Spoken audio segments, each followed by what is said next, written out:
Margarida Roque Pereira Podcast. Do nascer ao morrer, um caminho de aprofundamento do ser pelos mistérios da vida, morte e renascimento. Para que expandas a consciência sobre o parto, o luto, a parentalidade e, sobretudo, a tua própria essência, e vivas uma verdadeira cura e libertação pessoal.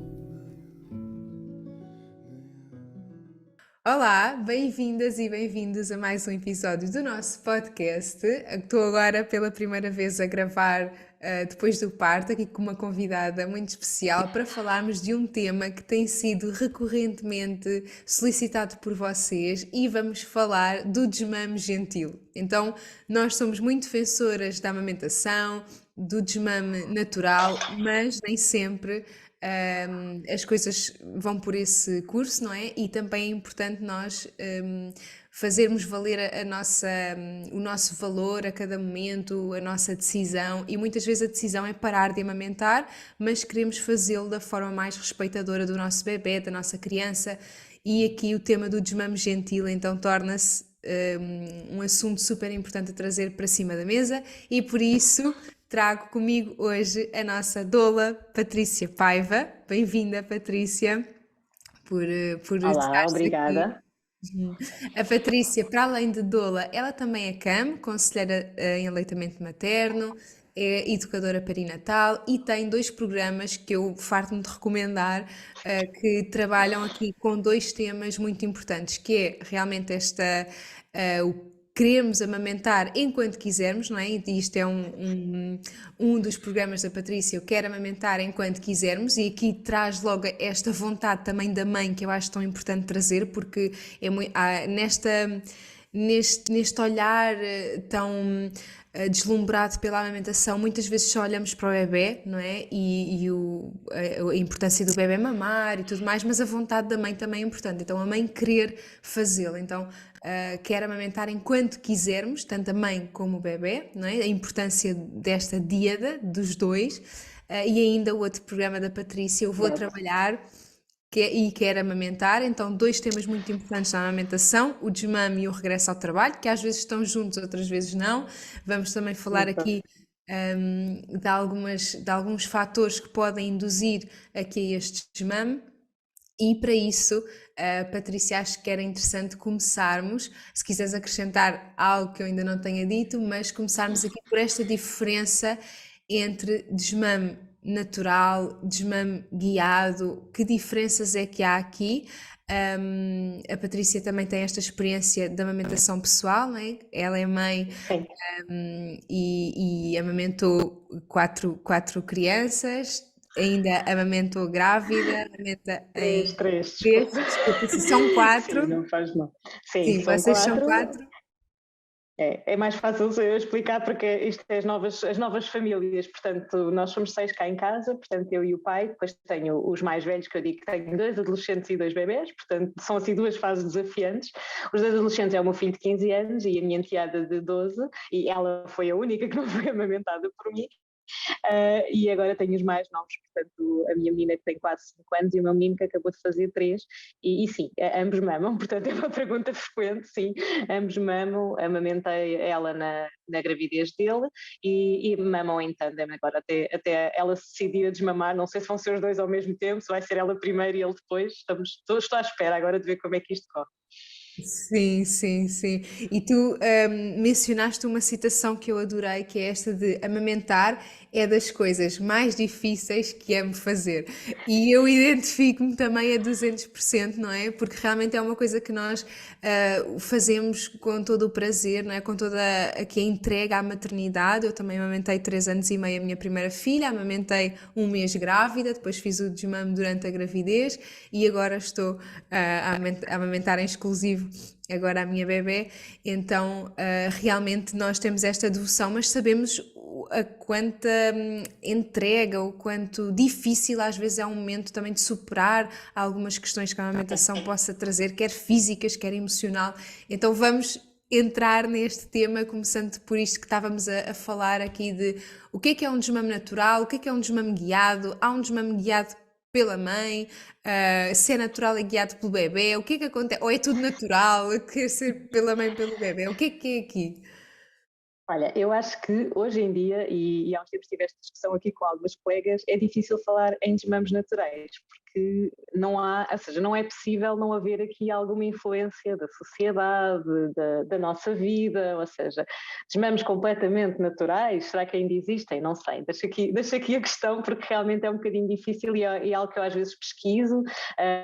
e tento perceber o que é que realmente define um desmame natural, portanto, assim, muito resumidamente, normalmente um desmame natural será aquele que é guiado pela criança, mas acho que hoje em dia é difícil que seja 100% guiado pela criança, porque vai sempre haver aqui algumas imposições da mãe, algumas imposições da sociedade, algumas imposições que são mais psicológicas, outras que são mais físicas, como é o afastamento, estavas a falar no regresso ao trabalho, e realmente aqui as mulheres têm a sua vida profissional cada vez mais a conciliar com a família, mas a verdade é que este afastamento vai ter sempre as suas repercussões, portanto, por isso é que eu digo que é um pouco difícil hoje em dia falar sobre desmames 100% naturais. E até eu própria que digo que desmamei o meu primeiro filho, ele desmamou naturalmente, o meu primeiro filho foi amamentado até aos 4 anos e meio, e foi com ele que eu comecei aqui esta jornada no mundo da maternidade e na amamentação, mas também eu impus limites, ou seja, eu tenho perfeita noção que eu impus limites, um deles muito claro, que foi a partir dos 2 anos, deixei de amamentar na rua. Lá está, por questões de sociedade, porque os comentários começaram a ser dirigidos a ele, comentários de que já era muito crescido para mamar, já tinha dentes e não fazia sentido, portanto, quando eram para mim eu ouvia e às vezes refutava, outras vezes passava ao lado. Quando começaram a ser dirigidos a eles, numa forma de protegê-lo, eu combinei com ele deixar de mamar na rua. E se isso influenciou ou não o facto de ele ter desmamado mais cedo ou mais tarde, não faço ideia, mas é com isto que eu quero dizer que será que hoje em dia ainda conseguimos ter desmames 100% naturais? Acho que isso só será possível tipo, numa tribo onde não temos qualquer influência cultural, onde a mãe fica com a mãe, com a criança a 100%, e acho que isso hoje em dia na nossa sociedade atual já não é possível, portanto há sempre aqui alguns limites que vão sendo colocados que eu acho que são saudáveis, e é muito esse o meu trabalho, é ajudar as mães a impor limites, que é uma dificuldade não só na amamentação, mas é uma dificuldade, e quando estavas há pouco a dizer que é importante também ver aqui este lado da mãe, eu acho que sim, acho que passámos aqui de um extremo para o outro, ou seja, passámos aqui de um extremo de se calhar não valorizar muito a amamentação, e estou a falar se calhar na minha geração, ou se calhar na geração anterior, houve aqui uma desvalorização muito grande da amamentação, houve aqui a introdução dos alimentos artificiais, toda a publicidade, todo o marketing, fez com que houvesse uma grande desvalorização. Mas depois agora, com este retomar, e nós quando tentamos retomar aqui um pouco as raízes e o natural, às vezes somos um bocadinho intensivas, fomos esquecendo um bocadinho da mãe. E é isso que eu estou a tentar, se calhar, recuperar um pouco, é o equilíbrio, ou seja, o equilíbrio de não descurarmos, obviamente, as necessidades da criança e não deixar de valorizar a amamentação após os 2 anos, por exemplo, mas continuar a ver aqui que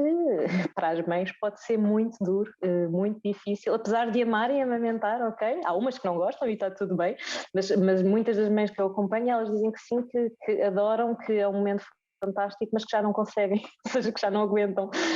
às vezes não aguentam a demanda e tentamos diminuir um bocadinho a demanda, mas às vezes já não aguentam mesmo nada, ou seja, já é mesmo ali uma necessidade de já atingir o meu limite, é muito uma frase que eu uso muito, já sinto que cumpri o meu objetivo, já atingi o meu limite, e eu acho que é importante realmente que seja enquanto ambos quiserem, porque sabemos que continuam a haver benefícios, é verdade, e continuam, mas também tem que se olhar aqui para as mães, e às vezes pode ser muito, muito difícil, muito exigente, digamos. E ajustar também as nossas expectativas, não é? Eu também tinha aquela ideia muito romantizada de amamentar na gravidez, e depois do primeiro mês eu disse, ok, isto não é para mim. Antes de passar pela experiência eu tinha uma ideia muito romantizada disso, de achar bonita, essa entrega, apesar de tudo o que socialmente se ouve, e até mesmo na comunidade médica, não é? Que ainda esta lactogestação ainda é assim às vezes um tema difícil de abordar em Difícil de consultório. aceitar, sim. Exato. Então, com tudo isso, a pessoa continuar naquilo que faz sentido para si, mas também reajustamos isso. Eu reajustei muito isso e foi um desmame muito induzido ali pela gravidez, porque me doía, não é? Então foi ali um desmame que para mim também, naqueles 3 anos e meio, eu senti, ok, já chega, agora já está a entrar também num lugar que não é saudável para mim, porque eu também não me estou a respeitar. Então, este lugar do desmame respeitador, eu sinto que tem de ser para todos os intervenientes, não é? Ambos. Exatamente, aqui respeitar a Díade, não é? Então, aqui eu também. Normalmente é uma frase que eu... Desculpa. Diz, diz, diz, diz. É uma frase que eu costumo dizer, a amamentação é uma relação a dois, ok? E realmente apenas a esses dois diz respeito quando é que deve terminar, mas tem que ser a dois, ou seja, temos que realmente aqui olhar e ouvir os dois lados. Sim, e é muito aquilo também de o que um não quer, dois não fazem, não é? Então a mãe também estar contrariada nisso também se calhar não é aquilo que é o mais saudável, ou que é até o mais respeitador e até de partilhar os valores, não é? Que queremos transmitir aos nossos filhos, isso é uma reflexão importante. Então agora que falamos aqui também deste ponto do desmame, qual é que é a importância, Patrícia, para ti, e isto também foi certamente o que te fez criar os teus programas, a importância de apoiar o desmame, não é? Porque é que nós temos de apoiar este processo, assim como apoiamos, porque parece que é preciso o apoio para começar a amamentação, mas também é preciso apoio para fechar este ciclo muitas vezes, para não ficar uma coisa aberta. Temos aí a tua filha a espreitar também. Uma visitante. Eu acho que é mais fácil eu explicar como é que eu cheguei aqui, contando um pouco a história de como é que comecei a acompanhar desmames, porque eu realmente passei por várias fases, ou seja, eu acho que a minha primeira fase foi a que tu estavas a dizer, de romantizar, de achar que todas as crianças deviam ser desmamadas quando quisessem, ou seja, olhava aqui muito mais para da criança do que para o lado da mãe, portanto ao início eu se calhar tinha alguma resistência em acompanhar desmames, como vejo algumas colegas minhas a terem, e elas são muito sinceras comigo, dizem, olha, se a mãe fala em desmamar, eu encaminho para ti porque não me sinto à vontade para acompanhar um desmame guiado, e para mim está tudo bem, mas efetivamente eu comecei a acompanhar desmames quando as mães que eu comecei a acompanhar no início começaram a ter crianças mais crescidas, e elas próprias começaram a vir perguntar como é que tinha acontecido do meu filho, ou seja, como é que tinha sido o desmame natural, porque também é uma dúvida muito frequente, ou seja, como é que acontece o desmame natural? Será que se a gente não fizer nada, eles efetivamente acabam por desmamar? E da minha experiência, sim, ou seja, fisiologicamente há ali uma altura em que eles próprios começam a desmamar, não há necessidade de haver uma intervenção nossa, portanto, um desmame natural não tem que ser feito, ele acontece, ok?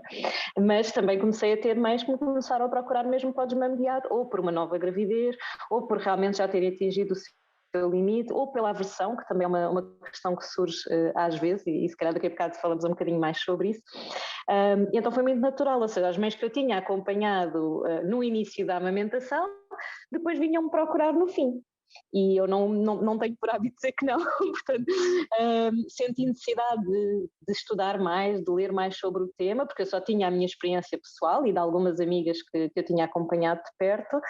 mas não tinha assim a base científica, ou seja, não tinha a informação mais profissional, mais técnica, e então comecei a ler imensos artigos e felizmente há muita informação, apesar de ser mais profissional do que pessoal, mas há muita informação, não, desculpa, há mais informação pessoal do que profissional,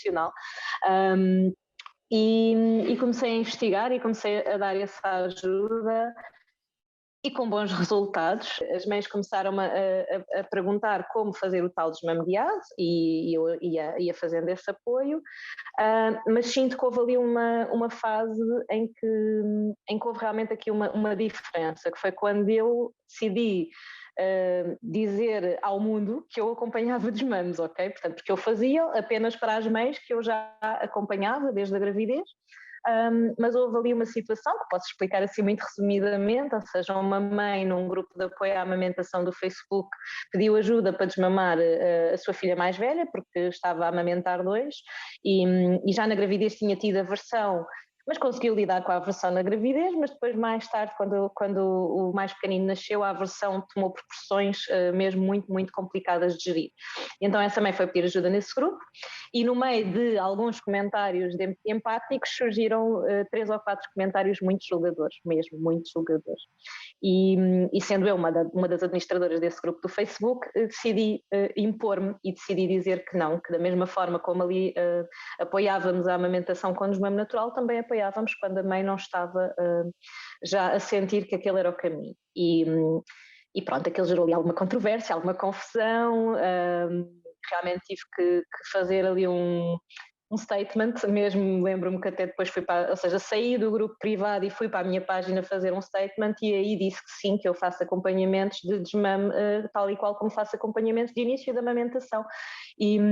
E na altura, pronto, foi assim uma situação que tanto foi muito bem recebida por alguns, teve algumas críticas, mas teve muito mais reações positivas do que negativas.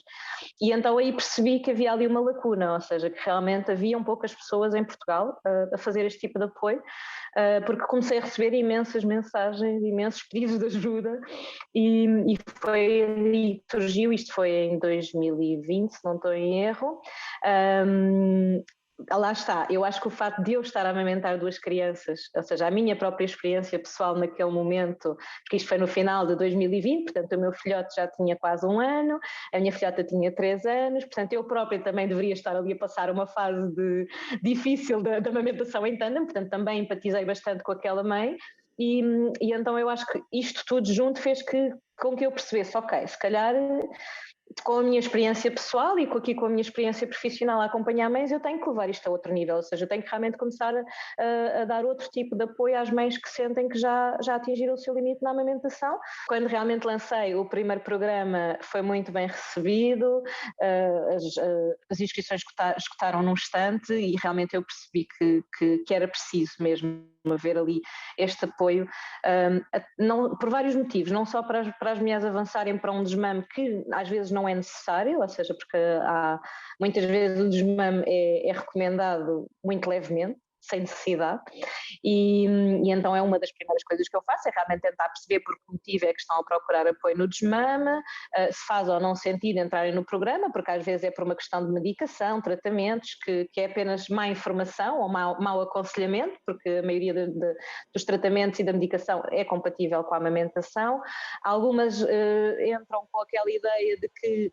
se não fizerem nada o desmame natural não vai acontecer, portanto eu começo o programa por explicar o que é o desmame natural e o desmame guiado, e as pessoas têm a oportunidade de sair nos primeiros 15 dias, portanto se chegarem ali e perceberem que afinal não é aquilo que querem, estão à vontade para sair do programa, e depois então avançamos para o desmame guiado. Normalmente começamos pelo dia, apesar de normalmente as pessoas quererem ir para a noite, mas realmente normalmente começamos pelo dia, porque a noite, eu costumo dizer, é sempre mais desafiante, e é preciso começarem por limites de dia para depois passarmos para a noite. E pronto, o primeiro programa foi assim um bocadinho de eu também tentar perceber as necessidades, percebi que haviam ali questões que não eram da amamentação, como nunca são, ou seja, a amamentação nunca é só amamentação, e então o programa foi crescendo, ou seja, entretanto incluí uma psicóloga, que é a Laura Sanches, participa comigo no programa e faz sempre uma sessão fantástica de dúvidas com as mães. Tenho também uma terapeuta de sono, que é a Nélia Cardoso, e que também está muito alinhada com os meus ideais a nível de sono, porque eu tenho alguma resistência a terapeutas de sono, mas o engraçado é que a Nélia fez o programa como mãe, ou seja, e depois disponibilizou-se para fazer uma sessão como terapeuta. Eu primeiro perguntei, ok, mas vamos lá ver o que é que vais dizer primeiro, porque temos que estar aqui muito alinhadas, e realmente fez sentido. Ela estava alinhada comigo e com os meus ideais, e então entrou e manteve-se no programa, que já tem então esta participação de 2 profissionais, e tem mais uma profissional que é coach, que é a Hilda, que fala mais aqui a nível dos pensamentos, ou seja, porquê? Porque há sempre esta questão de quero, mas não quero. Eu tenho um post mesmo com este nome, ou seja, eu quero, mas não quero. Quando as mães começam a pensar em desmamar, começam a surgir muito estes pensamentos contraditórios, ambivalentes. Eu costumo dizer que ser mãe é estarmos constantemente aqui nesta dualidade de sentimentos, e então a Hilda ajuda um pouco também com esta questão dos pensamentos contrários, contraditórios, que podem dificultar o processo. Portanto, eu fui aqui identificando algumas necessidades e fui trazendo profissionais para o programa, e que foi ótimo porque assim também, mesmo nos acompanhamentos individuais que eu faço, eu consigo trazer as ferramentas que elas me dão e consigo trazer aqui a informação que elas trazem para o programa, a mesmo a nível individual já acabo por aplicar com as famílias que acompanho. E, portanto, isto para dizer que realmente foram várias as fases de acompanhamento para chegar onde estou agora. Incrível. E realmente é muito esta noção de as costas largas que a amamentação tem, não é? Mas há muita coisa que não é só a amamentação, e como tu dizias, às vezes a questão da exaustão materna, por exemplo, para mim foi um recurso eu amamentar menos durante o dia, ou mantê-la, às vezes quando a minha filha mais velha pedia mama por tédio, por exemplo, conseguir direcionar isso para outra coisa para depois ter mais energia à noite, não é? Naquele momento mais vulnerável, em que eles precisam mesmo. Ok, ali é muito mais difícil ir por ali, começando pela noite, não é? Então vamos aqui, quando é fácil, quando, não é? Isso para mim foi um recurso também de, quando é fácil substituir ou direcionar a atenção, então isso para mim era bom naquele momento, não é? Apoiava-nos naquele momento. E há outros em que eu sabia que tinha mesmo de ser eu ali, não é? Às vezes para adormecer, nos despertares noturnos, não é? Então a mãe também pode ir identificando onde é que eu posso, com suavidade, direcionar para outra coisa, ou quando é que o bebê está mesmo, quando é que a criança precisa mesmo, não é? Ou quando se magoa, ou quando acorda à meia da noite, não é? Sim, E aqui, tu também já tocaste sim, em nós alguns... não. Diz, Patrícia.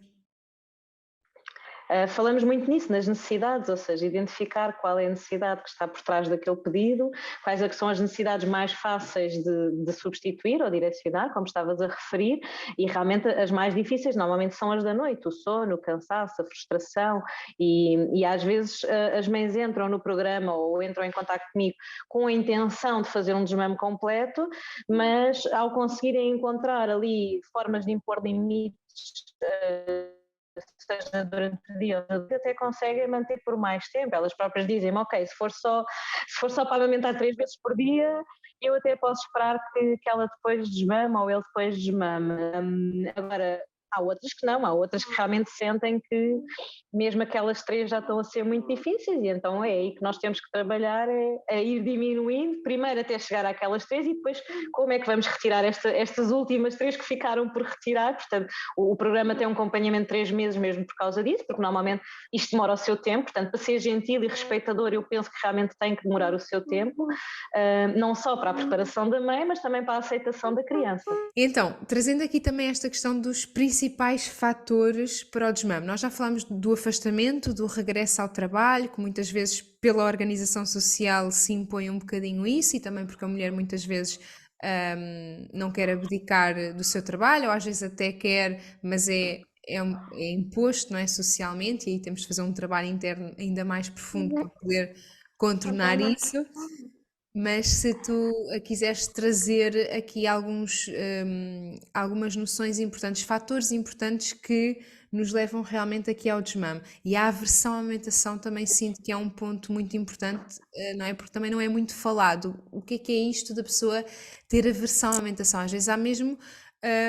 questões físicas e sensações, não é? Se quisermos aprofundar um bocadinho disto da aversão à amamentação, o que é que tu Sim. sentes em relação a isso? Há muitas mulheres que vêm com isto, quer desmamar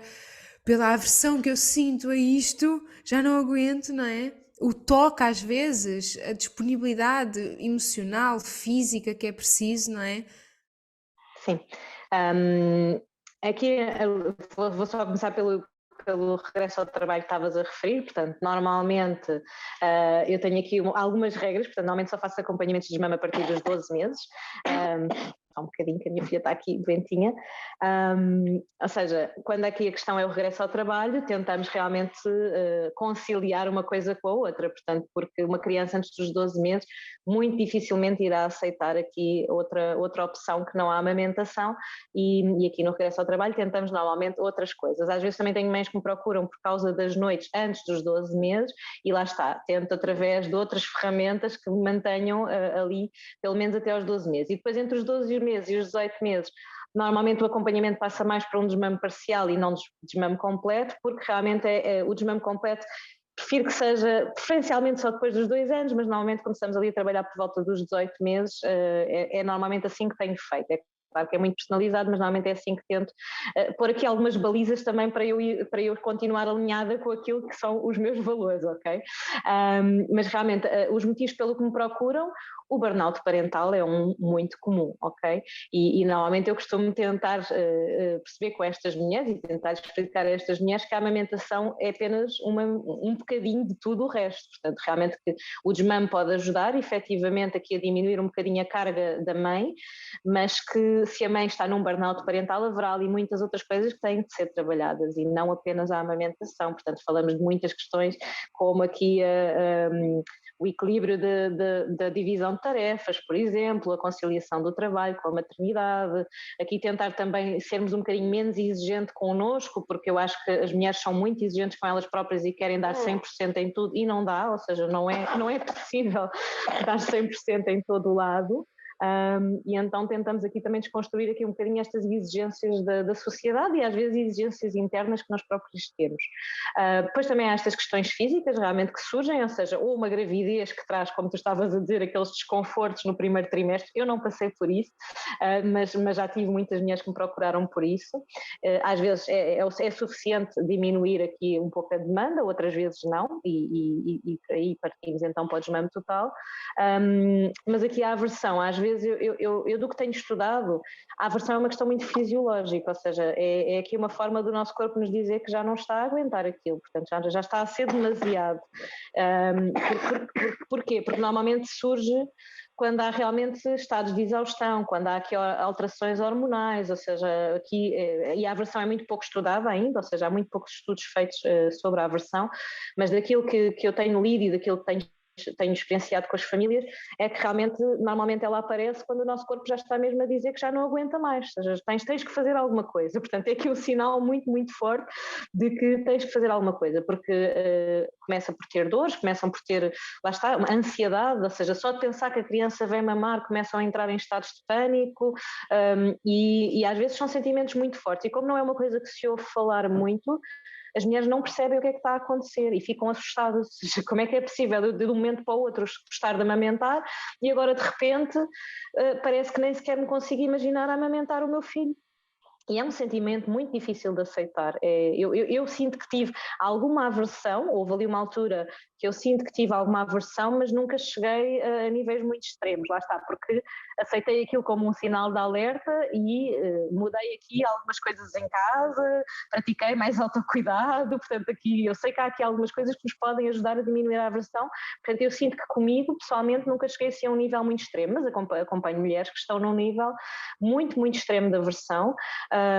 que é muito difícil de aceitar, porque eu gostava de continuar a amamentar o meu filho, mas o meu corpo não quer. E depois às vezes quando há duas crianças, principalmente, porque é que eu sinto isto com o mais velho e não sinto isto com o mais novo? Porque é que há aqui esta diferença tão grande? E isso eu realmente sentia, ou seja, eu sentia claramente que, ou seja, quando eles estavam a mamar os dois principalmente, eu sentia uma vontade enorme de dizer a ela, sai. E eu lembro-me dela, e eu sei perfeitamente em que altura é que isto foi, porque ela estava entre os 2 e os 3 anos, e sabes que eles imitam tudo aquilo que nós fazemos, e então eu lembro-me da minha filha estar a brincar com uma boneca e dizer-lhe assim, larga-me as mamas. Opa, olha, Margarida, quando ela disse isto, eu por um lado ri, mas por outro pensei, ok, se calhar isto já está a ser uma frase demasiado repetida por mim, para ela já estar a integrar nas suas brincadeiras. Ela agora está a dizer larga a TT.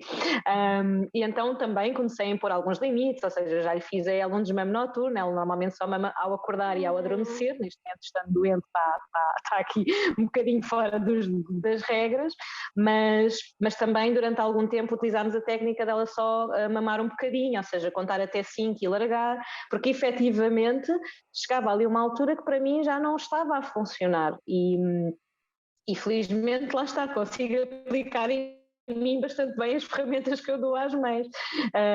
Portanto, ainda não senti necessidade de fazer um desmame total dela, mas sinto que para aí caminhamos as duas, um bocadinho lado a lado. Ou seja, eu acho que ela por ela mamava mais, principalmente porque tem o humano sempre ainda quase em livre demanda, não é? O que torna aqui os limites um bocadinho mais difíceis, mas eu também sinto que não consigo realmente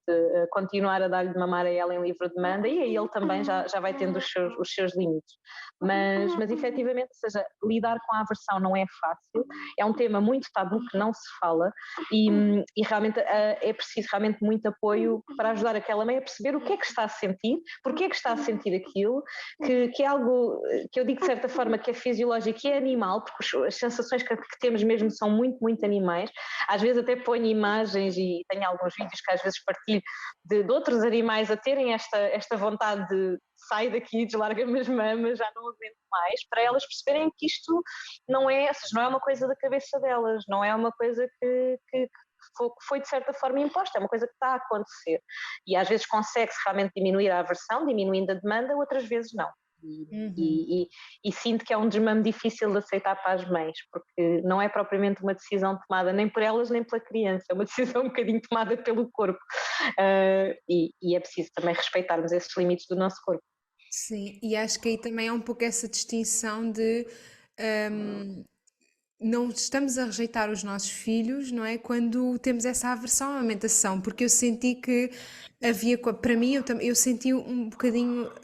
em algumas fases essa aversão e então na fase em que começaram a crescer os dentes, era aquela ansiedade de vem à mama e, não é? Ou quando ela já passava alguns dias fora e voltava e vinha sedenta de mama quando voltava, não é? Então todos esses momentos também me geravam alguma ansiedade nessa previsão daquilo que ia acontecer ou da forma como ia ser, não é? E perceber que nós estamos abertos aos nossos filhos, mas não nessa forma, não é? É também é importante esta percepção de que não é uma rejeição do nosso filho, não é? O tirá-lo da mama, nós não estamos a rejeitar o nosso filho, nós estamos a pôr limites aqui também à forma como nos queremos partilhar, assim como devemos fazer em todas as relações e que os filhos é mais uma relação, não é? E eu lembro-me de como era tão bom quando eu comecei a conseguir estar só abraçada a ela e a sentir mesmo que é este toque que eu quero, é este toque que me faz sentido agora. Então eu estava muito mais disponível, estava muito mais entregue, estava muito mais feliz e realizada, e isso também é muito bom, os nossos filhos verem-nos felizes na educação deles. Isso é das coisas que eu mais privilegio agora, é a minha filha sentir. Falo da mais velha, com quem eu tenho mais experiência, não é? Claro. Sentir que eu realmente estou entregue, estou plena naquilo que estou a fazer e agora sabe-me tão bem, agora sabe melhor dormir com ela do que quando. Abraçadinha, abraçadinha Exato, do que sabe agarrada à muito mama, melhor não é? dormir, exato, e adormecê-la com festinhas e adormecê-la abraçados do que quando adormecia à mama, não é? Então, essa nossa realização, a forma como nós estamos, também tem muito impacto na educação e isso também é respeitar a relação, não é? Então, às vezes, perceber que não estamos a rejeitar os nossos filhos quando temos essa rejeição da amamentação em determinados contornos. Às vezes para mim era sentir que não tenho o controle, não tenho o controle da duração da mamada, ou não tenho o controle, não é? E aqui perceber que o adulto somos nós e nós Claro, temos essa voz ativa também sobre o nosso corpo. E às claro. vezes esta passividade na sexualidade feminina, eu sinto também nos pode enviesar aqui a visão sobre a relação na amamentação, não é? Porque nós temos uma voz ativa sobre o nosso corpo e não o podemos dar assim sem esse conforto também, perceber se às vezes é uma questão de ajuste naquele momento, não é? E eventualmente num início da amamentação ou numa amamentação durante a gravidez vai haver ali algum ajuste físico, não é? Vai haver ali algumas questões físicas para ajustar, mas perceber que isso, nesse caso, não é uma aversão, é só um ajuste físico, pode haver alguma dor, mas é do ajuste, não é? Agora, quando é continuado, eu Exato. sinto que o mais importante aqui é esta percepção disto é uma coisa continuada ou é uma coisa de um ajuste ali numa fase de transição em que estamos a adaptar a outra realidade, não é? Então acho que este tópico é super importante e obrigada, Patrícia, por também desmistificares tão bem isto da aversão. Outra questão também é isto da parentalidade não conjugal, que é esta questão de, ok, pais separados, se os pais se separarem, com o bebê com 1 ano, com 2 anos, com 3 anos e a mãe quiser amamentar ainda para além disso, o que é há aqui em jogo, não é? Assim sucintamente. É assim, eu acho que este é um tema muito interessante e normalmente até eu costumo abordar de uma forma que é mais fácil de explicar. Eu já tive um casal separado em aconselhamentos, mami, e para mim foi fantástico aquele casal ter procurado essa ajuda, porque aí vê-se que estão alinhados e que ou seja, estão concentrados no bem-estar da criança. Porque, lá está, muitas vezes isto do desmame aprendemos a relacionar-nos de outra forma com os nossos filhos, ok? Como tu estavas aí muito bem a referir, mas às vezes aqui com a questão das noites e dos sonos não é assim tão fácil, ou seja, há crianças que realmente poderão aceitar facilmente adormecer com outro cuidador e há crianças que não, que estão, ou seja, sempre se habituaram a adormecer e a dormir com a mãe e com a mama e então há ali um processo até conseguirem deixar de o fazer. Portanto, eu não digo que seja impossível as crianças pernoitarem com os pais de vez em quando, eu passei por isso, ou seja, eu passei por uma separação quando ainda amamentava, desculpa. Portanto, eu passei por uma separação quando ainda amamentava e o meu filho chegou a pernoitar com o pai e depois voltava para casa, mas já com 3 anos, ou seja, já era uma fase muito mais fácil de aceitação. Agora, quando estamos aqui a falar de crianças mais pequenas, eu acho que tem que se individualizar, ou seja, tem que perceber-se até que ponto é que aquela criança está preparada para começar a passar noites fora de casa ou não, e se calhar até às vezes fazer uma preparação ainda em casa da mãe, ou seja, e não podemos passar de um pai que nunca adormeceu uma criança para um pai que vai adormecer uma criança pela primeira vez numa casa estranha. Portanto, isto para uma criança que está a passar por um processo que já é difícil, porque mesmo nós achando que eles não percebem, eles percebem tudo. Portanto, uma criança que já está a passar por uma situação difícil que é a separação dos pais, ter ainda de estar a aprender a adormecer com o pai pela primeira vez numa casa estranha, pode ser aqui uma mudança muito radical. Portanto, sempre que possível, tentar que realmente o pai passe sempre com a criança, mas se ainda não for possível ser o pai a adormecer, então que durma com a mãe, ou seja, passa o dia com o pai e depois quando chegar ali a hora da rotina do sono, vai para a casa da mãe e mantém-se assim enquanto isso é possível. Quando realmente há ali uma necessidade de passar fins de semana com o pai, seja pela distância, seja pela vontade do pai, eu acho que deve e deveria haver sempre uma preparação, e quer a criança seja amamentada ou não, ok? Portanto, mas deveria sempre haver ali uma preparação para que a transição seja o mais suave possível, portanto, porque pelo menos da experiência que eu tenho, muitas vezes o cuidar, ou seja, do sono, da doença, das situações mais difíceis são passadas à mãe única e exclusivamente, e eu acho que isto não está correto, portanto, tanto que eu fiz isso no meu primeiro filho e na minha segunda filha já fiz questão de fazer de maneira diferente, mas efetivamente ainda é o que eu assisto muito nas famílias que eu acompanho. E então depois quando há uma separação, há aqui uma quebra que a criança nunca, ou seja, a criança normalmente nem sequer associa ao pai a um momento de relaxamento, normalmente o pai é para brincar, o pai é para a maluqueira, o pai é para a parvoíce e a mãe é para os assuntos mais sérios. Isto generalizando muito, ok, Margarida? Mas efetivamente é muito o que as mães me verbalizam, que realmente o pai nunca adormeceu a criança, mesmo em pais que estão juntos, o pai nunca adormeceu a criança. Se tentam que o pai comece a ir lá nos despertares noturnos, a criança rejeita, porque a criança quer dormir, e a criança, se vê um pai a chegar num quarto em que só está habituado a estar com o pai para brincar, a criança vai dizer, não, eu não te quero a ti, eu quero aquela senhora que tem as mamas e que me sabe adormecer. Portanto, às vezes não tem a ver com a amamentação, tem mesmo a ver com os papéis que cada cuidador acaba por tomar na parentalidade.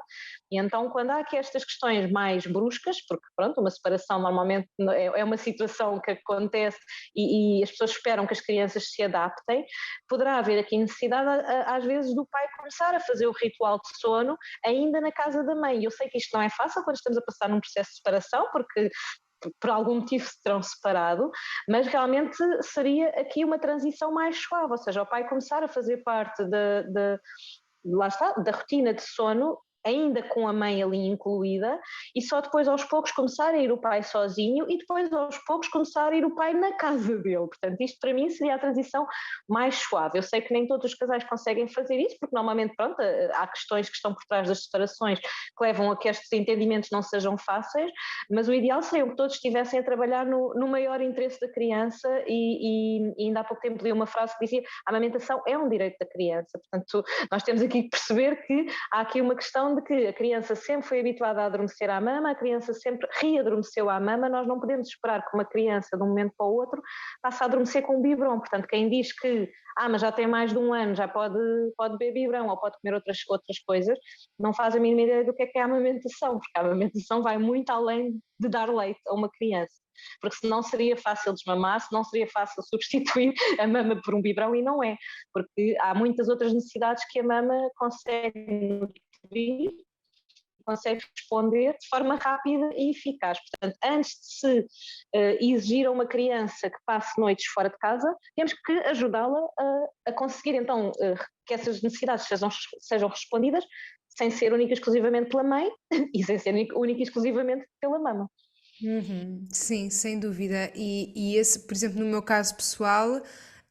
a minha filha só agora aos 4 anos, um bocadinho antes de fazer 4 anos, mas assumido agora com os 4 anos, é que quis ir dormir para a casa do pai, porque nós também nos separámos e tivemos realmente esse cuidado com a amamentação, que para mim às vezes era também uma frustração de eu querer ter uma noite mais suave para mim, mas algo que se impunha, e lá está, eu conjugava com isso, descansava mais durante o dia para conseguir com mais consistência lidar com as noites a longo prazo, não é? Então também é importante que, mesmo a nível. Também há um podcast que vocês podem assistir sobre divórcio consciente, e falamos um bocadinho disso, dos tribunais também abrirem a novas realidades, e aquela divisão de 50-50 não é possível quando a amamentação está muito presente, principalmente em crianças mais pequenas, e não é fácil substituir. Nós não é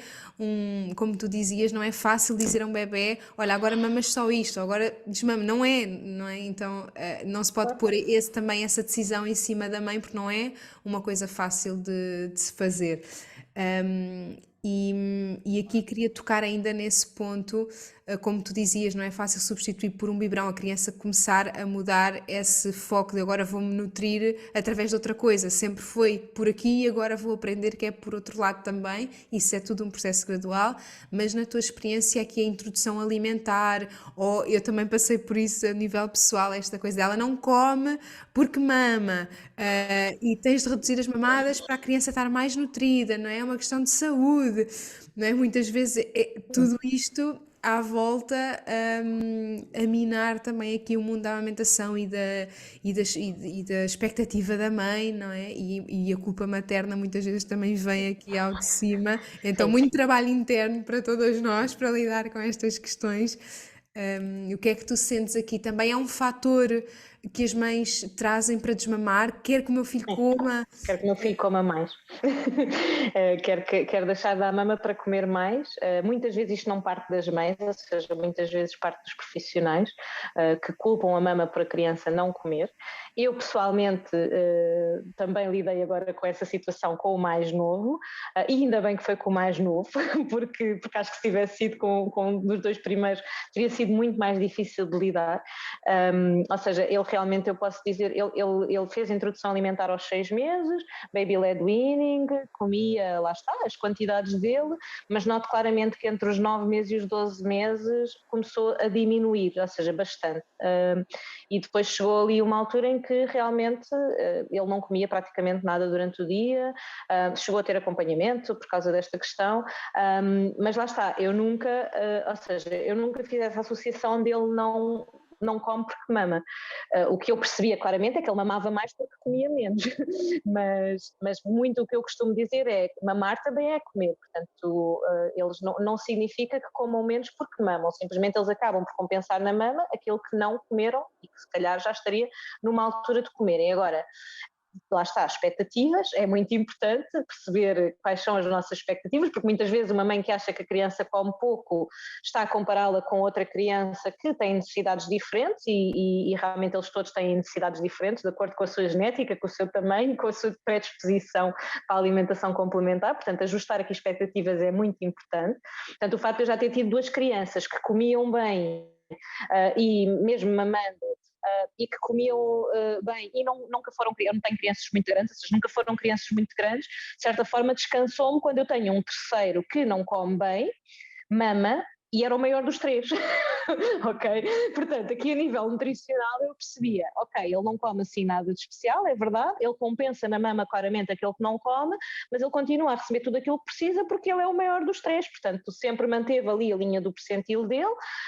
sempre que foi crescendo e desenvolvendo bem, e estas questões realmente devem ser avaliadas, se está tudo dentro do normal, mas há crianças que precisam de mais tempo para começar a comer ou que têm outras questões e eu acho que o problema aqui dos profissionais é que não olham além da amamentação, ou seja, se calhar se tivesse uma criança que bebesse leite artificial nem sequer punham essa questão em causa, ou seja, não iam estar a dizer à mãe, dê-lhe menos leite artificial para ele comer mais, pelo menos eu nunca ouvi essa sugestão a ser dada a uma mãe que não amamentasse e vão procurar outros motivos para a criança não comer. Com a amamentação, culpa-se a mama e não se vai ver os outros motivos. E no meu caso, eu como sabia que a mama não era o motivo, fui despistar outros motivos, hoje em dia já sei qual é a questão dele, tem questões respiratórias que estão a ser trabalhadas, fez terapia da fala, portanto houve aqui várias outras abordagens que foram feitas que neste momento posso dizer que ele, neste momento com 3 anos, está adaptado à alimentação familiar, come, mas foi uma coisa muito recente, ou seja, ele entrou na AMA em novembro e ele passava desde as 9h30 até às 3 com uma pera no estômago porque ele não aceitava comer mais nada. Portanto, eu ao início achava que era para ele estar em casa comigo, ter a mama à disposição e por isso acabava por não comer assim tanto, mas desde que ele entrou na AMA, afinal não, portanto eu própria também tive essas dúvidas, mas realmente ele ficava na AMA e as outras crianças comiam, portanto ele via as outras crianças a comer, mas teve ali 1 mês e qualquer coisa ainda a rejeitar a comida. Depois agora aos poucos, não sei muito sinceramente, Margarida, o que é que mudou, mas alguma coisa mudou. Eu acho que também foi aqui várias coisas que nós fomos fazendo ao longo do tempo, mas realmente ele neste momento ele já está a comer consideravelmente bem e já está a mamar menos, ou seja, já não tem necessidade de compensar tanto na mama aquilo que não comia, mas essa é uma das perguntas que eu faço quando faço acompanhamentos no desmame, porque estar a retirar a mama a uma criança que não come é algo que não se deve fazer, porque uma criança que não come por algum outro motivo que não seja a mama, ok, e não é a mama, precisa de ter a mama para compensar aqui nutricionalmente, então quando eu tenho uma mãe que me chega, que me diz que não come, que a criança não come, primeiro tento perceber o que é esse não come, porque lá está, porque às vezes é uma questão de expectativas, e tento realmente que se tente perceber porque é que a criança não come. E há vários despistos que podem ser efetuados, hoje em dia já há muitas informações sobre a seletividade alimentar, sobre a recusa alimentar, portanto normalmente passa aqui por uma equipa multidisciplinar tentar perceber porque é que aquela criança tem mais dificuldade em comer, mas normalmente peço às mães que façam esse despiste porque a questão da alimentação tem que estar um bocadinho melhor quando nós iniciamos o desmame, para não corrermos aqui e estarmos a retirar à criança o único aporte nutricional que ele está e depois não mama, não come e aí sim começa-se a ver as descidas de peso, as descidas de percentil, portanto isto aqui é um trabalho que tem que ser feito com muita responsabilidade, portanto essa é uma das perguntas que eu faço da alimentação e a outra também é a saúde, porque a amamentação ainda continua a ter aqui um papel muito importante a nível da saúde, o que os estudos indicam é que no segundo ano de vida o nosso leite ainda tem bastantes nutrientes que ajudam a reforçar o sistema imunitário da criança e o mais engraçado é que quanto menos a criança mama, mais aumenta, ou seja, as enzimas e a vitamina A, portanto tudo aquilo que fortalece o sistema imunitário, aumenta no nosso leite, portanto de certa forma o nosso corpo sabe que quando a criança começa a caminhar para o desmame, mame, precisa de um boost de sistema imunológico. Portanto, também é uma questão que eu faço às mães, é como é que é o sistema imunitário da criança. É normal ficarem doentes quando entram no colégio e ter ali algumas itch, ou seja, aquelas viroses mais normais, mas se é uma criança que está sempre doente, eu tento sempre avaliar com aquela mãe até que ponto é que será benéfico estar-nos a tirar a amamentação antes de tentar perceber porque é que aquele sistema imunitário está comprometido. Porque, como te digo, isto é uma questão de muita responsabilidade e temos que perceber que... Desculpa, estamos nós a falar de sistema imunitário, eu estou aqui com o sistema imunitário bastante comprometido neste momento, mas efetivamente é preciso perceber até que ponto é que não estamos ali a tirar uma ferramenta que a criança ainda precisa bastante. Por isso é muito importante, antes das mães avançarem para um desmame, saberem que ainda há bastantes benefícios a nível da amamentação após os 2 anos, ou seja, os benefícios mantêm-se enquanto houver amamentação. E por isso é que eu estava a dizer que a minha primeira sessão normalmente é sobre o desmame natural, em que falo sobre isto, mas eu digo logo às mães, a minha ideia aqui não é desmotivar-vos a desmamarem as vossas crianças, eu só quero é que vocês tomem uma decisão informada e que percebam que se calhar vão ter que reforçar o sistema imunitário, reforçar a alimentação, antes de partirem para um desmame, porque neste momento, apesar da maioria das mães achar que não, a vossa mama ainda os nutre bastante e ainda lhes reforça bastante o sistema imunitário, portanto é preciso ter isto aqui consciente antes de avançarmos com um desmame, seja ele parcial ou total. Sim, aí a nível físico, muito importante tudo o que referiste, e também a nível emocional, como é que a criança gera esse afastamento. Portanto, é uma realidade muito ampla, não é? Se a criança precisa de mais proximidade com a mãe ou precisa de algo extra também para lidar com essa transição, porque, por exemplo, a minha filha precisou muito de começar a ter contacto com as mamas de agarrar, por exemplo, ok, de agora não faço sucção, mas encosto a cara ou mexo, não é? E ainda hoje, quando vê a irmã também a amamentar, às vezes, ou para adormecer, quer pôr as mãos, não é? Então, para além dessa questão física muito importante, a questão emocional também se precisa de compensar com outro tipo de toque, com outro tipo de atenção, com dizermos alguma coisa à criança para ela se sentir também que continua a ser aceite, continua a ser pertencente, não é? E quando vêm os irmãos, não é? Como tu dizias, esta coisa de virem irmãos, começarem a verem a amamentação à sua frente, não é? Tudo isto são muitas questões. Ok. E essa questão também é muito falada, porque lá está, é preciso compensar a criança. Estávamos aqui a falar mais da alimentação e do sistema imunitário, mas realmente há ferramentas que eu dou de compensação também da parte emocional, e há momentos em que eu indico, ou seja, tu há pouco falaste que o desmame tinha altos e baixos e tem avanços e retrocessos, há momentos em que temos que fazer uma pausa. Realmente o primeiro programa que eu fiz, nós ainda estávamos em fases de confinamento, portanto foi em 2021, se não estou em erro, e tivemos ali claramente alturas que não foram nada fáceis, porque as crianças iam para a escola, depois voltavam para casa e depois iam, ou seja, andávamos aqui, não havia propriamente uma fase estável da vida, e realmente o ideal será que os processos de desmame sejam iniciados quando a criança está o mais estável possível, porque isso ajuda, as rotinas ajudam, o facto de não estar doente, o facto de não estar a passar nenhuma situação emocional, e então há ali alguns momentos que eu digo que é melhor fazer uma pausa, ou seja, vamos fazer uma pausa no processo. Eu sei que já iniciaram, que já tiveram aqui algumas vitórias, não é? Mas se calhar neste momento, como por exemplo, a minha filha normalmente só mama ao acordar e ao deitar, e neste momento ela está doente e está a mamar novamente a qualquer hora do dia. Portanto, uma situação que eu digo para fazer pausa é situações de doença, outras serão mais o desfraldo, por exemplo, a entrada na creche, em caso de haver assim alguma disrupção a nível de familiar, lá está, como é uma separação ou é a perda de um familiar, por exemplo, ou seja, há aqui situações que mexem emocionalmente connosco e, obviamente, vão mexer emocionalmente com eles. E então é precisamente ter aqui esta ideia de que, ok, eu comecei o processo, mas se calhar vou ter que fazer aqui uma pausa no processo enquanto estamos aqui a gerir esta situação, e depois quando retomamos, o que eu lhes digo é, mas vocês quando vão retomar, não vão retomar onde estavam no início, não, já vão retomar do ponto onde pararam, ou seja, já perceberam que a criança aceita limites, já perceberam que a criança aceita outras alternativas, e isto já vos vai ajudar que quando retomarem o processo vão retomar de outra forma, portanto não vão retomar do ponto de partida que iniciaram, que normalmente é aquele ponto de partida em que estão no limite, e não é suposto ser no limite, é suposto ir sendo feito no equilíbrio, digamos. Também vejo muitas mães nisso de, epá, mas agora eu já comecei isto e não posso voltar atrás, porque senão vou voltar à estaca zero. Não é voltar à estaca zero, é aqui Não, sempre uma nova volta à rotunda, não é? Traz novas coisas, não estamos no mesmo sítio, não é? claro que sim. Então, é também importante É ver. ajustar a dança, portanto, é ajustar ali um bocadinho o ritmo da dança e depois, quando retomamos, voltamos outra vez à dança que estávamos a ter naquele momento. Mas sim, as mães acham muito isso, ou seja, mas eu não estou a ser consistente. Mas não, quando eu digo-lhes, vocês tentam as alternativas, mas quando as alternativas não estão a resultar e vocês virem que naquele dia a criança está mesmo a precisar de mama, é para dar mama, porque nós não sabemos o dia que eles estiveram no colégio, nós não sabemos a noite que eles estiveram, nós não sabemos como é que aquela criança está naquele momento emocionalmente, porque mesmo que eles já sejam crianças comunicativas, eles não percebem os sentimentos e têm muita dificuldade em verbalizá-los. Portanto, se nós vemos que nada está a resultar, vamos dar mama, vamos dar mama, porque a mama efetivamente é um excelente regulador de emoções, de necessidades e é preciso perceber isso. Portanto, no dia a seguir voltamos a falar com a criança, voltamos outra vez ao nosso processo, mas naquele dia, naquele momento, nada está a resultar, então vamos usar aquilo que resulta.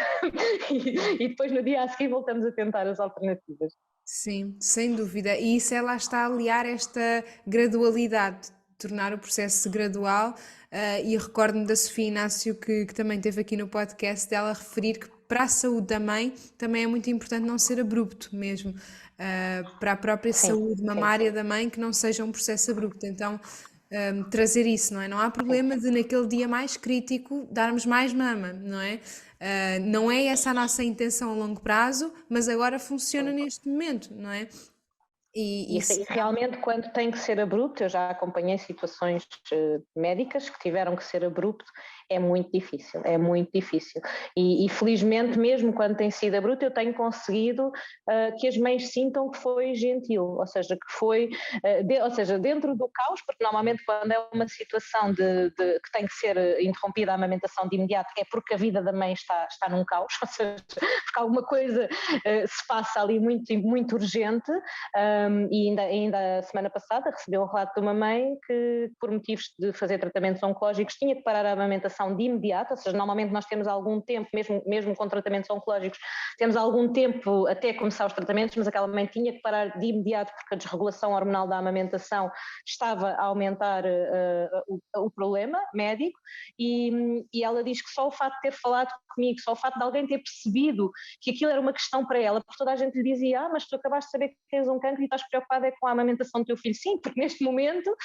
é aquilo que me está a afetar na minha vida, portanto neste momento é algo que eu não tinha sequer equacionado, era deixar de amamentar agora. Portanto ela diz que só a conversa que teve comigo já ajudou imenso no processo e depois numa semana conseguiu fazer um desmame total, e estamos a falar de uma criança de 15 meses, porque eles muitas vezes nos surpreendem, ou seja, eu às vezes fico fascinada com a forma mesmo com que eles respondem, mas eu acho que eles às vezes conseguem perceber, eu acho, às vezes não, eu acredito que eles conseguem realmente perceber de onde é que está a partir aquela motivação da mãe, e por isso também é importante trabalhar isto, ou seja, qual é a motivação da mãe, o que é que te está a levar a querer um desmame, o que é que vais perder e o que é que vais ganhar com o desmame. Estas coisas, estas questões internas também são muito trabalhadas, seja a nível individual, seja em grupo, porque realmente eu sou sempre por sermos sinceros com a criança, ou seja, explicar ao máximo possível o porquê que estamos a fazer isto, e eu acho que quando elas conseguem perceber, mesmo que não percebam muito, elas percebem de onde é que vem aquela conversa, e quando é uma conversa sincera, quando é aqui uma conversa muito, muito real e em que nós estamos a desabafar com os nossos filhos, literalmente, e a demonstrar os nossos limites e as nossas fragilidades, eles percebem e alinham muito, muito bem. Portanto, eu tenho tido mães que me dizem que acham que vai correr mal e depois são muito surpreendidas que afinal está a correr bem, afinal ele aceita outra coisa, afinal isto não está a ser tão difícil como eu pensava. E muitas vezes o meu trabalho é muito mais com as mães do que com as crianças. portanto, e acho que percebes perfeitamente o que eu quero dizer com isto, porque é muito esta questão de nós trabalharmos em nós, os nossos motivos, e é muito mais fácil quando os motivos não são externos, obviamente, mas mesmo quando os motivos são externos, eu tenho visto mulheres a superarem-se aqui de uma maneira fantástica e as crianças a surpreenderem de uma maneira fantástica também. Sim, eu acho incrível também nós podermos libertar-nos daquilo que é a nossa visão muito própria e deixarmos-nos surpreender também por como a criança conduz também a situação ou lida com aquilo que para onde nós direcionamos, não é? Então esse deixar surpreender, porque na verdade a parentalidade é muito imprevisível, não é? Isto, lidar com uma criança, também estamos a lidar com imprevisibilidade e Claro. abrirmos a isso também traz mais relaxamento, não é? Isto é muito importante, libertar alguma tensão da parentalidade, já é tanta demanda, não é? Já há uma exaustão, Exigência há tão uma grande, não é? exigência, não é? Que também nós trazermos mais para cima, não é? Então é importante libertar, não é? É importante trazer isso pode ser leve, não é? Para mim está a ser muito bom também esta experiência com a minha segunda filha desta noção de que eu também não tenho de ser até onde a outra foi, ou não é uma coisa tão rígida, ela pode fazer cestas com o pai que não fica com fome, nem fica com, não é? Então também trazermos aqui um bocadinho às vezes quando nós somos muito, temos uma visão muito forte sobre uma coisa, às vezes também é importante deixar-nos surpreender, olha o pai conseguiu fazer aquilo, olha ela até ficou tão bem, e às vezes isso até nos leva a trabalhar questões nossas, não é? De Claro, acharmos que somos sempre imprescindíveis e não somos. É uma responsabilidade partilhada e isso ao mesmo tempo é uma liberdade tão grande. Tipo, o outro também consegue fazer pelo meu filho muitas das coisas que eu faço, não é? E isso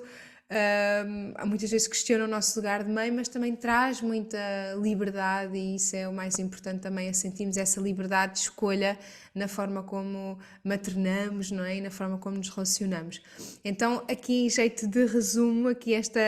pergunta que vale milhões, não é? Como é que nós fazemos um desmame gentil, não é? Que isto é assim mesmo que eu sinto que as mães perguntam e que têm uma sede, não é, de aceder a isto. Como é que nós fazemos um desmame gentil? O que é que tu achas que são assim os pontos mais importantes, também para resumir aqui o que nós falamos? Eu acho que já fomos falando aqui muito ao longo desta conversa fantástica. Mas eu acho que sim, podemos fazer aqui um resumo, ou seja, eu posso dizer que já tenho um passo a passo, não é? Que não vou aqui passar todo, não é? Porque senão perco cliente, mas muito resumidamente, ou seja, lá está, começar por trabalharmos em nós, ou seja, o que é que me leva a pensar no desmame, quais são os meus motivos, depois normalmente de termos este trabalho aqui interno também de perceber os pensamentos contrários, tirar a culpa, tu falaste ali, há umas coisas interessantes como aqui os limites do corpo, ou seja, eu acho que é saudável nós ensinarmos os nossos filhos que temos limites, que não aguentamos tudo, e também percebemos que temos algum controle na relação da amamentação, ou seja, que a criança não deve chegar e servir-se, ou seja, que quando eles começam a pedir posso, é aqui uma permissão tão bonita, que eu acho que é super interessante de observar. Quando eu tenho as mães a dizerem, mãe, ele agora já pede se pode mamar, e é uma diferença entre chegar e servir-se, e as mães às vezes sentem-se um pouco invadidas, mas realmente quando eles começam a pedir posso, já demonstra ali uma noção de limites muito, muito clara. Portanto, depois trabalhamos aqui um bocadinho as nossas questões internas, o que eu costumo sugerir é passar para as pessoas que estão envolvidas, e as pessoas que estão envolvidas primeiro poderá ser o nosso parceiro, alguma avó, ou seja, alguém que esteja assim mais presente na nossa vida, que possa ajudar também aqui a tirar um bocadinho da carga da mãe, a tentar redirecionar a criança, a tentar aqui ajudar a criar outras ferramentas para responder às necessidades da criança, mas obviamente uma das pessoas muito envolvidas é a criança, portanto eu acho que deve haver uma conversa sincera com elas, lá está, tentamos sempre escolher os motivos que lhes passamos, porque às vezes não podemos passar todos, mas de certeza que haverá ali um ou dois que nós podemos passar, normalmente as maminhas estão cansadas, é muito frequente, e explicar à criança o que é que vai acontecer, ou seja, se até agora aconteceu assim e tu podias mamar sempre quisesses, a partir de agora eu peço-te que peças à mamã se podes mamar e eu é que vou decidir quando é que tu podes mamar e quando é que tu não podes mamar. Portanto, porque se nós começamos a implementar mudanças sem explicar à criança o porquê, ela poderá realmente sentir-se aquilo que tu disseste, poderá sentir-se rejeitada, poderá sentir-se, ok, agora de um momento para o outro a minha mãe não me quer dar de mamar, porquê? Então se nós dermos-lhes os porquês, eles não vão inventar porquês na cabeça deles. Então aqui a sinceridade é muito, muito importante. Portanto, primeiro a sinceridade connosco mesmas e depois com os nossos filhos e depois lá está, tentar perceber qual é a necessidade que está por trás, porque realmente a mama consegue suprir muitas necessidades de uma forma rápida e eficaz, por isso é que nós a usamos tão frequentemente e também temos que ter essa consciência que nós é que usamos e que nós é que disponibilizamos por tudo e por nada, se calhar, e se calhar temos que começar só a utilizar em algumas situações, aquelas que se calhar nos fazem sentido ou aquelas que realmente nós sentimos que a criança precisa mesmo, primeiro, ou seja, para diminuir primeiro, e depois quando a criança vai começar a aceitar limites e a aprender a responder a essas necessidades de outra forma, que não é sozinha, ok? Portanto, não podemos exigir das nossas crianças que se autorregulem, que consigam se entreter sozinhas, que consigam... Eu às vezes digo isto, ou seja, a ideia que nós temos que a criança brinca sozinha durante muito tempo é uma ideia que nos é passada pela publicidade, mas que não é real, ou seja, é muito bom para vender brinquedos nós dizermos que este brinquedo vai manter a criança ocupada sozinha durante muito tempo, mas a verdade é que isto não acontece, a criança gosta muito de participar nas nossas atividades, gosta muito de ter a nossa atenção e às vezes a forma que ela tem de fazer isso é pedir mama. Porquê? Porque é a única forma da mãe parar tudo o que está a fazer e sentar-se e estar ali um momento com ela. Portanto, nós temos que mostrar aos nossos filhos que é possível termos outros momentos de interação que não sejam unicamente regulados pela mama e muitas vezes passa por aí, ou seja, aprender a responder às necessidades dos nossos filhos sem ser única e exclusivamente com a mama. As ferramentas depois vão ser variadas de acordo com... Eu disponibilizo bastantes ferramentas, depois as mães vão perceber qual é que funciona melhor com o seu filho, porque cada criança é única, cada dinâmica familiar é única e pronto, e depois a partir daí também quando a mãe percebe, e isto acaba por ser um caminho muito interessante de acompanhar e como te digo, tem sido mesmo muito, muito bom fazer estes acompanhamentos, porque realmente quando a mãe percebe que afinal ele consegue estar comigo sentado a brincar, a fazer um puzzle, a ler uma história, a estar abraçadinhos, como tu estavas há pouco a dizer, a dançar, ou seja, as mães aprendem aqui uma nova forma de se relacionarem com os filhos e quando elas percebem que conseguem se relacionar com os filhos sem ser única e exclusivamente com a mama, elas deixam de oferecer a mama tantas vezes e eles próprios deixam de pedir a mama tantas vezes. Então acaba por ser ali de uma forma muito gradual, muito gentil, muito respeitadora, pelo menos da minha perspectiva, e eu já tive colegas minhas a dizerem-me que não acreditavam em desmames gentis ou em desmames respeitadores. Não, a criança vai sempre ficar frustrada e vai sempre haver choro, e sim, muitas vezes há choro, ok, eu não digo que não, eu não prometo um processo sem choro, mas a ideia é ensinar a mãe a responder esse choro também de outra maneira sem ser única e exclusivamente com a mama. Portanto, não é que a criança se saiba acalmar sozinha ou regular sozinha, mas não, é de outra forma sem ser com a mama. Isto é normal no desenvolvimento deles, é normal no crescimento deles, eles irem aprendendo outras ferramentas. Portanto, também acho que nós começarmos a oferecer outras ferramentas faz com que eles comecem a procurar outras respostas. E normalmente depois é assim que acontece, ou seja, quando a mãe se apercebeu, passou de estar em livre demanda para estar a dar de mamar 3 vezes por dia, depois passou das 3 vezes por dia para 2, para 1 e depois ficou só a faltar tirar uma, às vezes vêm falar comigo, perguntam-me, olha, esta daqui está a ser mais difícil de tirar, eu tento perceber qual é que é mais difícil de tirar, tentamos aqui outras abordagens, outras técnicas, porque já vou tendo aqui um rol de técnicas enormes que às vezes são as próprias mães que me dizem, ou as próprias crianças, porque eu acho que é fascinante a forma como eles se adaptam e como eles arranjam aqui. A minha filha, por exemplo, ou seja, gostava-lhe imenso de adormecer virada para mim, abraçada a mim, porque estava muito perto das mamas, e então ela própria começou a virar-se de costas e a pedir-me para fazer conchinha, e foi assim que ela começou a adormecer, e ainda hoje, quando ela tem despertares noturnos, nós ainda partilhamos cama, ela diz, mãe, abraça, e basta eu pôr o braço por cima dela, mas ela nunca está virada de frente para mim, porque eu acredito que ela estando virada de frente para mim,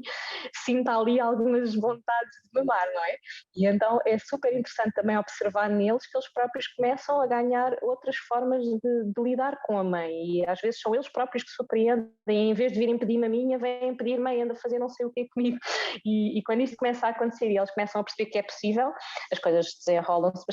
bastante melhor e acabam por acontecer até que depois mandam uma mensagem a dizer, olha, há uma semana que não mamo, ou quando é só o desmame noturno, olha, já consegui que fosse dormir à casa da avó e foi fantástico. E realmente estas vitórias só me dizem que realmente este statement que eu fiz há 2 anos atrás fez todo o sentido e que realmente era aqui uma falha muito grande no apoio às mães e quero realmente que haja mais pessoas a fazer este apoio, portanto ainda este ano estou a pensar lançar formação para profissionais, porque tem sido algo que me tem sido pedido muito, além dos programas que já tenho feito, que já vai na 6ª edição, portanto o programa de apoio ao desmame, agora o próximo já vai ser a 6ª edição.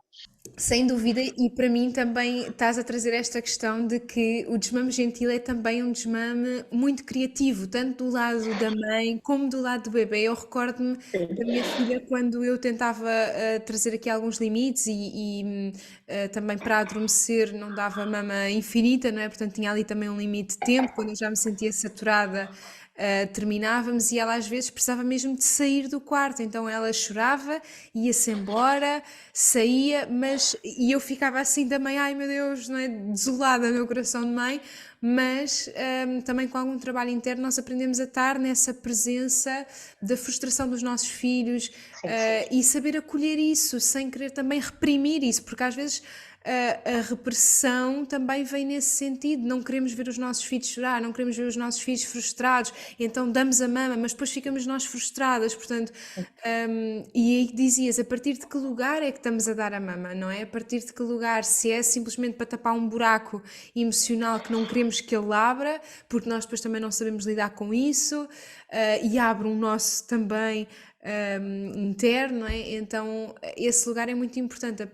e quando é a partir de um lugar consciente e realmente ancorado nessa decisão, nessa voz ativa sobre nós próprios, sobre o nosso corpo, eles também trazem outra compreensão. Então a minha filha saía do quarto e depois voltava, e quando voltava nós já nos conseguíamos abraçar, não é? Então era o momento dela,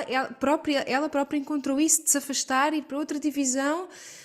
e sabia que eu estava ali. Eu só lhe dizia, olha, eu estou aqui, não é? Quando quiseres voltar eu estou aqui, posso-te dar isto, posso dar aquilo, posso dar tudo isto que tenho aqui com vontade de te oferecer, não é? E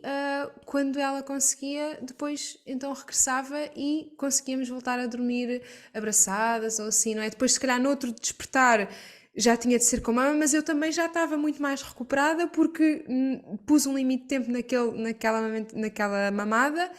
e a seguir na outra eu já não precisava de dizer nada e amamentava e estava tranquila com isso, não é? Portanto, às vezes essa gradualidade, não é? Como temos vindo a falar, mas sem dúvida que é aqui a criança também pede sempre esta comunicação criativa, então que outros recursos é que eu tenho, que outros recursos, e criarmos outras ferramentas também é muito libertador, às vezes aqui deste foco principal na mama, na mãe, não é? E para mim agora tem-me ajudado muito o baby bearing com o pai, por exemplo, com esta bebê eu consigo estar aqui a gravar sem ela à mama, porque o pai consegue estar com ela no pano e isso é incrível. Então esta ferramenta do pano é o tempo em que realmente o pai consegue estar mais tempo com ela, e que eu também sinto que tenho liberdade para vir fazer outras coisas e a seguir vou amamentar mais nutrida, não é? Com mais vontade. Então é muito importante essa percepção também de nós, não é? E não nos esquecermos de nós como mães. Sim, normalmente os feedbacks que eu recebo das mães vão muito nesse sentido, ou seja, quando já conseguem atingir o seu objetivo, seja ele qual foi aquele que lhes levou a me procurar, é muito aprendi a relacionar-me de uma forma diferente com o meu filho ou com a minha filha, já sinto aqui um equilíbrio diferente, já sinto que estou eu no controle da amamentação e lá está, isto é uma questão de encontrarmos aqui o equilíbrio entre as necessidades de todos, porque eu costumo explicar que quando um bebê nasce é normal que as nossas necessidades sejam postas um bocadinho lá mais para baixo, ok? Porque é normal as necessidades do bebê estarem em primeiro lugar, mas o que é suposto é que aos poucos vá havendo aqui um equilíbrio, e quando quando não há esse equilíbrio, nota-se muito, porque as mães já estão esgotadas, estão ali exaustas, e eu às vezes costumo lhes dizer, se vocês vão abaixo, quem é que depois toma conta de tudo? Ou seja, se vocês são as cuidadoras de tudo, se vocês já estão num ponto de exaustão, que se calhar basta mais uma coisinha para vocês caírem para o lado, porque muitas vezes, infelizmente, as mães que eu apanho já estão neste estado, depois quem é que vai cuidar de tudo? Portanto, vocês têm que primeiro cuidar de vocês, portanto, primeiro têm que encher a vossa bolha de oxigénio para conseguirem depois cuidar de quem precisa de vocês. E às vezes, quando é uma criança, até se consegue, mas depois com a exigência, às vezes, de serem 2 ou 3 e mais o trabalho, ou seja, é como tu dizes, a gente vai acumulando aqui papéis, não é? Vamos acumulando aqui cargas e as nossas necessidades acabam por ficar ali esquecidas e às vezes nós mesmas acabamos por ficar ali esquecidas no meio do processo. E então aqui retomar aqui um bocadinho o momento para mim, o tempo para mim, o meu limite do meu corpo é muito importante. Portanto, eu acho que sim, que é um trabalho que tem sido feito com muito, muito, muito prazer mesmo, porque sinto isto, ou seja, sinto que ou das duas uma, ou ajudo as mulheres a amamentar durante mais tempo, mas em equilíbrio, ou seja, em consciência delas próprias, ou então realmente ajudo a que consigam encontrar um fim que seja respeitador para todos e que seja gentil. Portanto, realmente é o que eu tenho sentido com este trabalho de acompanhamento às famílias e que posso dizer que eu não estava nada à espera, ou seja, não era este o caminho que eu tinha planeado no meu percurso profissional, mas foi o que aconteceu e estou muito grata por isso. Sim, e é incrível, e aqui é como a parentalidade, eu costumo muito trazer isto, não é? Que a parentalidade é este convite ao autoconhecimento, mas depois desta conversa contigo ainda sinto mais, que é o convite ao autocuidado, não é? A parentalidade é um convite ao autocuidado, não é? Temos de estar ainda mais regeneradas para poder estar também nesse serviço e nesse cuidado, e a amamentação também é isso, não é? Também é Claro essa que sim. entrega.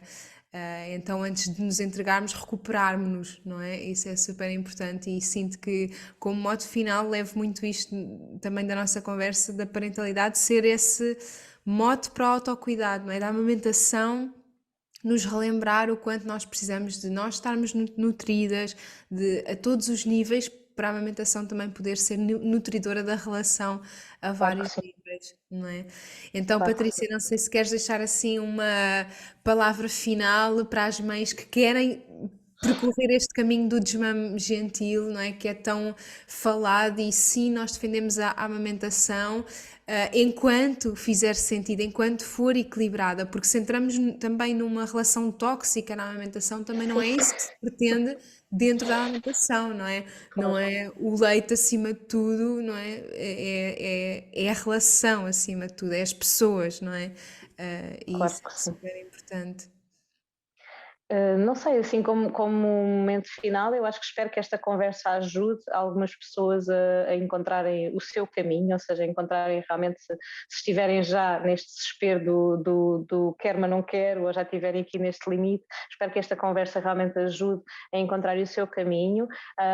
e lá está, e se não tiver a ser fácil fazê-lo sozinha, procurem ajuda, porque felizmente hoje em dia já há ajuda neste sentido. E é como te estava a dizer, acho importante realmente que haja apoio nesta fase, não só para não fazermos pelos motivos errados, mas também sabemos como fazer, porque as sugestões de desmame que são feitas normalmente por aí na rua não são lá muito respeitadoras nem muito graduais e às vezes até podem resultar, mas à custa de muita coisa. Falaste há pouco da saúde da mãe, realmente é verdade, ou seja, nunca tive nenhuma mãe que precisasse tomar medicação para secar o leite, porque o desmame é feito de uma forma tão gradual que o corpo adapta-se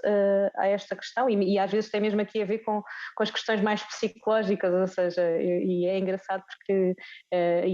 a Filipa Galrão já falou nisto, a Filipa Galrão foi minha cliente num dos programas e ela diz que já tinha estado sem a filha antes de começar o processo de desmame e tinha ficado com o peito super cheio e teve que pedir, ou seja, ela tinha ido para fora em trabalho e teve que pedir uma bomba de urgência no Instagram porque estava com o peito muito cheio e passado uns meses, quando já estava no processo de desmame, voltou a estar afastada dela e não aconteceu nada disso. Portanto, aqui o nosso mindset, aqui a nossa forma de estarmos a ver a amamentação acaba por também ter as implicações na quantidade da produção de leite, portanto, e a gente sabe que isto tem muito mais do que apenas a questão física, mas também aqui a psicológica e emocional. Portanto, é um bocado isto, ou seja, se conseguirem fazer sozinhas através da conversa que tivemos aqui, excelente, ainda bem, a ideia aqui é chegar a mais gente e ajudar, e se não, pronto, sabem onde procurar ajuda. E realmente espero que consigam encontrar o vosso equilíbrio, porque eu acho que a palavra para mim mesmo muito, muito importante é o equilíbrio entre todas as pessoas envolventes. Sim, por isso já sabem, a Patrícia está aqui para nos ajudar nestes processos de desmame, senti que nós temos controle sobre isto, para mim está a ser muito mais leve entrar depois de 3 anos e meio de amamentação, com esta pausazinha durante a gravidez, entrar neste novo mundo da amamentação com outra filha tem sido muito mais leve, com esta percepção de que eu tenho uma escolha sobre isto, eu posso decidir como é que isto é também gentil para mim, isto não entra nesta esfera do abuso, não é? E eu acho que é assim que nós conseguimos amamentar 1 filho, 2 filhos, 3 filhos, é só nessa percepção de que eu dou-me na medida em que isso é prazeroso para mim, não é? E isso também é um resgate da nossa sexualidade feminina muito, muito forte, não é? Que tem força, efetivamente, a forma como o fazemos para nós e para os nossos filhos. Então, olha, Patrícia, agradeço-te muito, estou assim também cheia de vontade que as mães que estão desesperadas por acabar com a amamentação nos ouçam e também aumentem assim o seu leque de ferramentas e tornem também isto um processo criativo e se deixem surpreender também pelos seus filhos e pelas suas respostas e porque eles trazem, não é? E que isto seja um mergulho ao nosso autocuidado, ao nosso autoconhecimento, definir a partir de que lugar é que nós atuamos na amamentação, em tudo na parentalidade, na nossa vida. Os nossos filhos são realmente esses mestres para nos fazerem assim umas luzes quando nós precisamos de algumas orientações, não é? São esses faróis também. Então, muito obrigada, Patrícia, obrigada à tua menina também esteve aí connosco. Também não queria deixar de te agradecer, para mim é uma honra estar aqui, ok? Posso-te dizer que é mesmo, quando me convidaste senti-me bastante honrada por vir aqui e muito obrigada por esta conversa, foi super interessante mesmo, trouxe-me aqui também algumas coisas novas e também trazeres a tua experiência pessoal, acho que também é super importante e é como tu dizes, espero mesmo que esta conversa chegue a quem tiver que chegar, a quem estiver a precisar de ouvir, porque é mesmo muito importante falarmos sobre isto mesmo. Sem dúvida, sem dúvida. Estamos para a amamentação, estamos para o desmame na relação de equilíbrio, isso é o mais importante. Então, Patrícia, muito obrigada, obrigada a todos que nos ouviram desse lado e até ao próximo episódio.